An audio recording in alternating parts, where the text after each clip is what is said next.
Alrighty, welcome back everyone. Today I'm starting a new project. It is a 1989 Craftsman mower. So I found this old mower on Facebook Marketplace for real cheap. She runs, but pretty rough. This one's got a 10 horse in it. Originally these ones came with a 12. Definitely gonna need to clean the carb and give it some TLC. This one's got a 5-speed transaxle with reverse, and I already took off the mower deck when I first brought it home. We'll start by pulling the hood off, take the wheels off, take the seat off, take everything apart and see what we're working with, and go from there.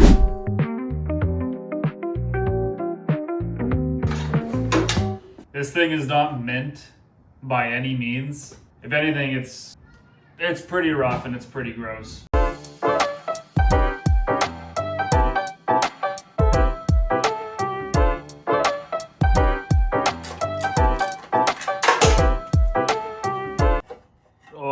Yep, that's disgusting. Well, there you go. Congratulations. Now I got two things that don't run, but we're going to be changing that here pretty soon. So the original plan was to take the front end suspension off of the quad and weld it up onto the mower. I changed my mind on that because I know that I'm going to be disappointed with that.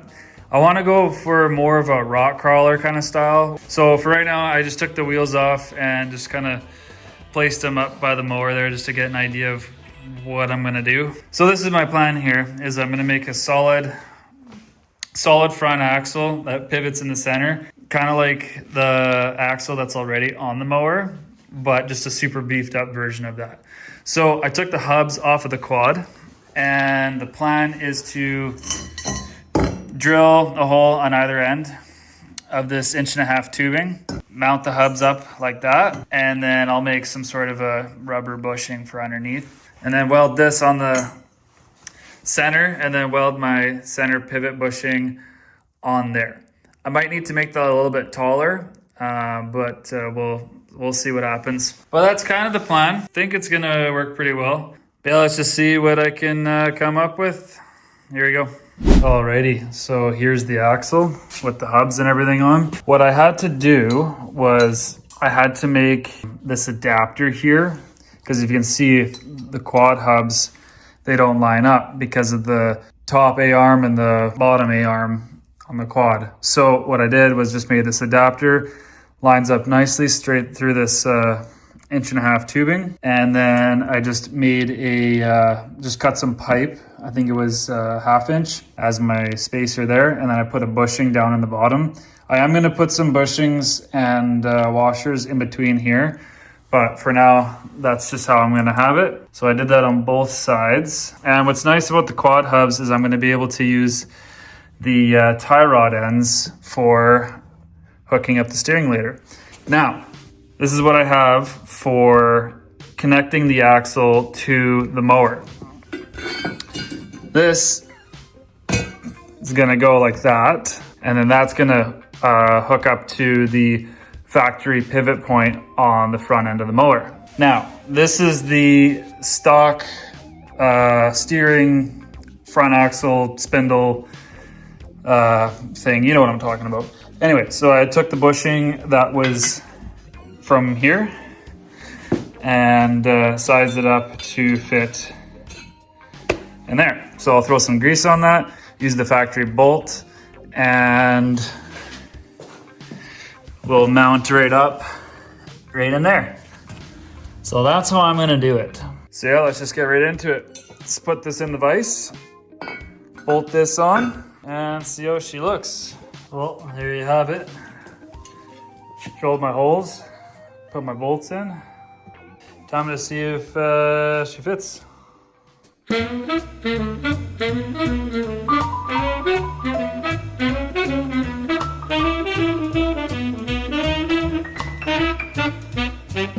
Alrighty, let's try that again. The engine way set up, we can really see what the travel's gonna be. I just tossed some seat clamps on the ends of the axle here to hold the hub straight, since I don't have any tie rods yet. Oh yeah! We're gonna be climbing mountains with this thing, but there you go.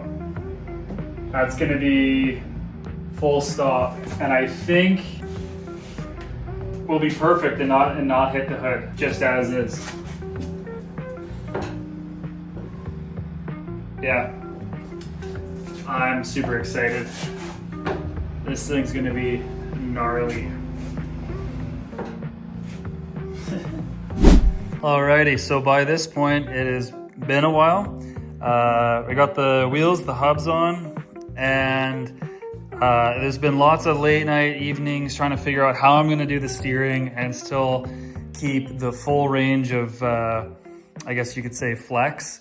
And what I came up with was, off of Amazon, you can get these steering racks for go-karts. And in the kit, it comes with the steering rack, comes with the tie rods and the tie rod ends. And it also comes with 2 universal joints. And with the kit, it also comes with, if you look up here, comes with a collared sleeve and 2 bearings that you press into that collared sleeve for the steering shaft to rest in. And that is also keyed the same as the input shaft on the steering rack. I still need to put like a bearing or some sort of bushing collar for the, I guess you could say, the steering column. It's just kind of loose and floppy right now, but I'll get to that later. But what I did was the tie rods that come with the kit were way too long. So what I ended up doing was I ended up cutting and just re-welding. I cut them to the length that I needed them to be, welded them up, and boom, perfect. So I had to do that for both sides because they were both way too long for this setup. And for my reasoning for using these U-joints is we're coming from a sharp angle from where the steering wheel is down to the rack, and still being able to have the rack tilt side to side with still keeping your full range of steering, even when it's at full lock all the way up.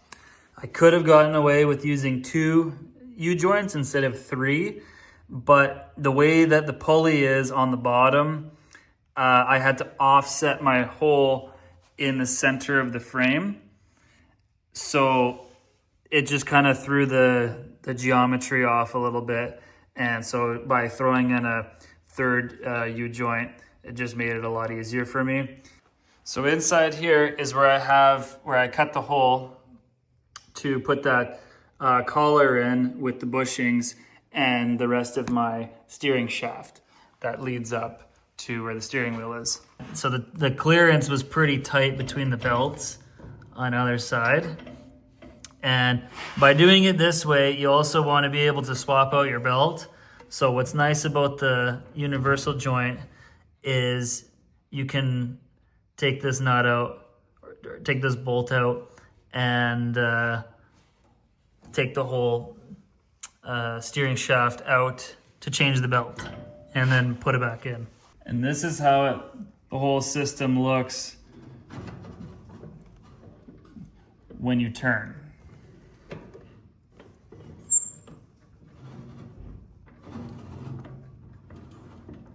In the future, I think I might try to take out the 3rd universal joint because it does kind of slightly bind up a little bit sometimes, but it's not super bad. So using quad hubs, I find was, well, it's what I had, but I find they work pretty good for something like this.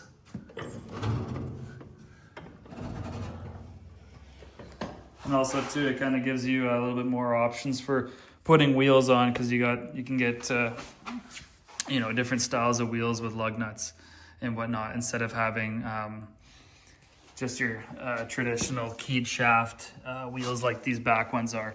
No, I'm not trying to make a squatted mower. This is just the stage that I'm at right now. I'm gonna have the rear end jacked up as well with bigger tires, kind of like the front, and space them out so they match the stance of the front ones. So this is not finished. This is just the hard part is the steering. Back end should be a lot easier. So just to demonstrate right now, that's what we're working with. And I can turn the wheels even when it's at max.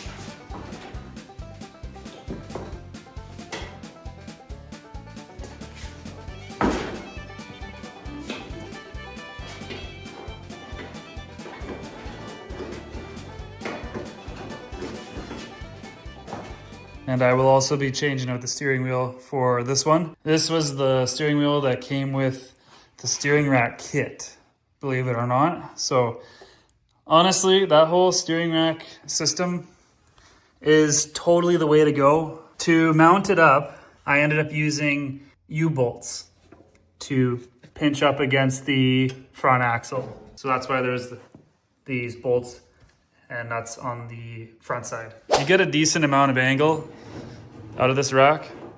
So I'm pretty happy with that. That's not too bad. That's full lock to the right and the left.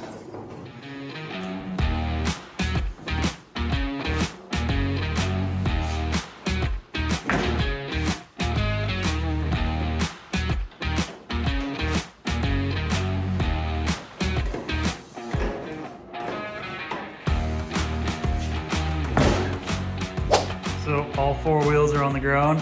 That's pretty much maxed out. Just up on the dirt bike stand, I still got about another 1.5-ish in between here. I am going to add in some bump stops here and here so I don't end up crunching in the side of the hood. So I'll do that later. But this is where we're at right now, and pretty happy with how it's turning out. So that's how everything looks under there right now. Alrighty, that's where we're gonna leave off today on the off-road mower build. Next time, I'm gonna probably work on the rear axle and get the rear tires sorted out and a bunch of other little things. But the meat and the potatoes are done. And if you have any questions, leave a comment and I'll get back to you on it. Feel free to leave a like and subscribe. And always remember, an idle mind is the devil's playground. So go get yourself an old piece of junk, tear it apart, make it cool, do whatever. Keep yourself busy. There's a lot worse things that you could be doing than this. So stay tuned for the next one, and I'll see you when I'm looking at you.